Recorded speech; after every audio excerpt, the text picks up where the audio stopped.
Ada nggak obat untuk mencegah anak supaya tidak kejang lagi?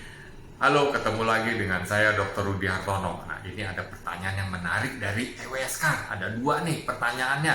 Yang pertama, anak kejang demam selain diberikan diazepam sebagai terapi obat profilaksis intermittent, dapat diberikan obat jenis apa saja?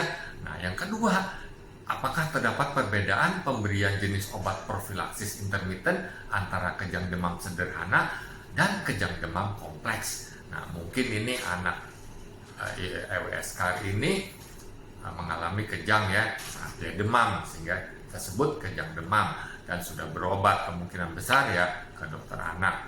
Dan pertanyaan ini sangat menarik ya. Nah, akhirnya saya googling nih. Nah, saya temukan satu penelitian jurnal di Eropa ya. Nah, jurnal ini dilakukan di Jepang nih, penelitian di Jepang terhadap anak yang kejang demam. Nah, dikatakan nih sekarang polisi di seluruh dunia untuk anak yang kejang demam tidak diberikan profilaksis diazepam. Jadi tidak diberi terapi pencegahan supaya anak tidak kejang. Nah, kenapa ya? Nah, jadi ada beberapa alasan nih. Pertama, kalau kejang demam sederhana umumnya itu ringan ya, sehingga tidak perlu diterapi pencegahan supaya tidak kejang.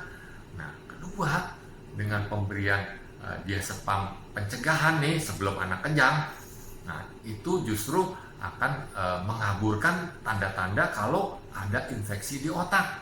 Memang ya, kalau anak kejang biasanya kalau ke IGD atau ke dokter kita berikan diazepam.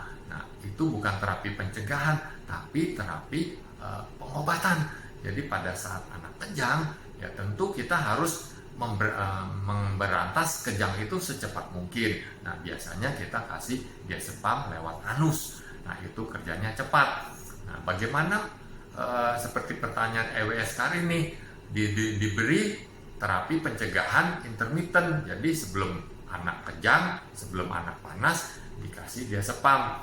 Nah, jadi dari penelitian ini ya tidak disarankan lagi ya, terutama yang kejang demam kompleks. Nah, justru pada penelitian ini disebutkan kita harus hati-hati ya pada kejang demam kompleks, apalagi kalau ada penurunan kesadaran, lalu kelainan neurologis ya, atau ada panas yang berlangsung lebih, kejang yang berlangsung lama. Nah, kita harus mencari penyebabnya. Apakah ini infeksi yang biasa saja, tidak menyerang otak ya maksud saya, atau infeksi yang menyerang otak? Sebab kalau menyerang otak, nah itu suatu emergensi dan kita harus terapi dengan agresif agar tidak terjadi kerusakan otak yang lebih lanjut. Nah, jadi baiknya EWSK ini diskusi lagi sama dokternya. Mungkin dokter ini ada pertimbangan lain sehingga diberikan profilaksis. Karena yang lebih tahu tentu dokter yang memeriksa. Semoga dapat menjawab ya.